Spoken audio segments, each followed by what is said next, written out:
relativity, the explanation for gravity is that matter bends space. And so you put mass in a place in space, it warps space-time, and objects are not feeling a force of gravity, they're just following the natural curvature. And so this is a sheet of Lycra. Where do you get this? This is my old bike shorts. No, there's literally a spandex.com. You can get a sheet like this if you buy the sale stuff, so you don't care what it looks like, right? For like 20 bucks, maybe less, depending on the sale. And so you put matter and it warps space-time. And so if I have another object, it also warps space-time.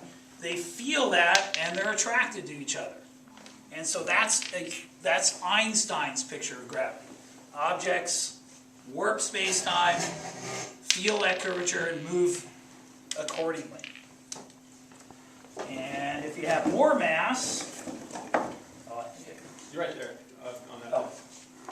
If you have more mass, it's going to bend space-time more. And so if you have objects here, they are going to respond to that, right? And so you put something there, now it's attracted.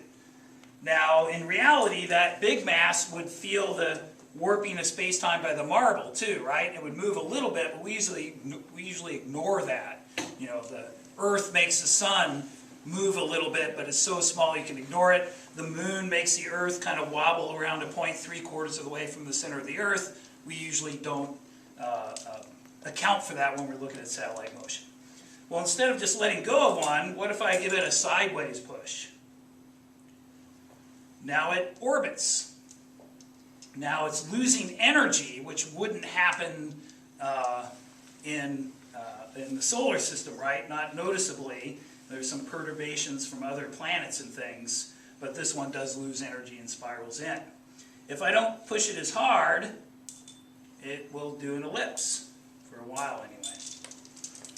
And let's get some more here. So one of the things I thought of to do with this is when you study the solar system, all the planets are going around the sun the same way. Why is that? Did God decide that he only liked clockwise, or depends on whether he's above or below the solar system, right? Why is everything going in the same direction? Well, the answer is it wasn't. Different directions. But there was a preferred direction. The disk it formed from had a slight preference one way versus another, and things going the opposite way got eliminated, and when it's all said and done, everything's going the same way. That works 90% of the time. Is it like the toilet flushing? Southern Hemisphere? Wow, can you do that again? And so, it won't work then. And so I have slightly more in one hand than another, but I don't consciously do that. And you want to get them so they spread out a little when you throw it. It's because they're colliding with each other that you... The ones going the wrong way get eliminated, right? Now there also would have been, this is where this analogy breaks down. There's, another dimension, right? But those things that were out of the plane also, that weren't near the preferred plane, also got eliminated. And so that's kind of cool. Now my students use a PHET simulation called My Solar System. And so they've seen all this on the computer. And when we do this during our special relativity unit, they're like, hey, it's just like the computer. That's kind of cool that a stretched sheet of Lycra models things. It's not just like it, but similar to the computer. Now, some things we discovered using this. Also, it's just some larger marbles, might as well put them out. But they bend space-time too, right?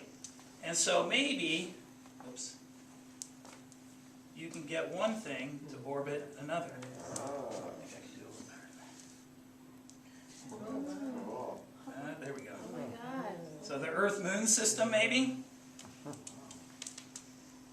And so you can see that this seam, you can't buy Lycra this big. You get it in rolls, and you have to sew it together. I've been told to use stretchy thread to sew it together. And so next time I do it, I'll do that because it pulls. And so just a little bit of thread fixes it. And so in the morning, when I first set this up, I'll have it leaning against the table. I'll be underneath fixing holes from last year. One time my principal walked in. And I hear somebody in the room, and I'm underneath, I'm in the middle of sewing it, I'm not going to pause yet. And then he's looking around for me, and he kind of knows somebody's in the room. And he's, oh, there you are. He goes, what are you doing there? And I go, I'm repairing a rip in the fabric of space-time. What do you think I'm doing? How often do you get to say that? Another thing this does, you've probably seen plastic ones of these, right?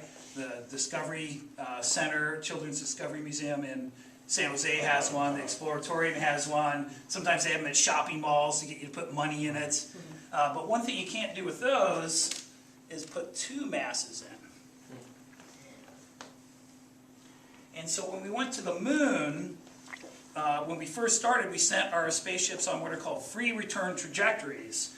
So they would go to the moon, and this is hard to get to happen, and they would come back in like a figure eight. And so that lets you show, now of course the moon's a lot smaller, but if you look at the plots of the free return trajectory back from the Apollo program, you'll see it has a figure eight sort of shape. And so this takes a little bit of practice to be able to do the figure eight.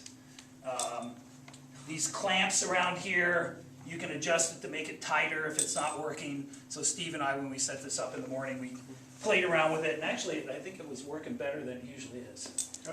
And so not easy to do. And so I go through that. One year a kid who read some stuff about the dark energy. We have our dark energy pole. It's over there. I happen to have an extra pole. I guess any of these would work. And so I'm just thinking, oh, dark energy, what is that? That makes everything come apart, right? And so dark energy would be that.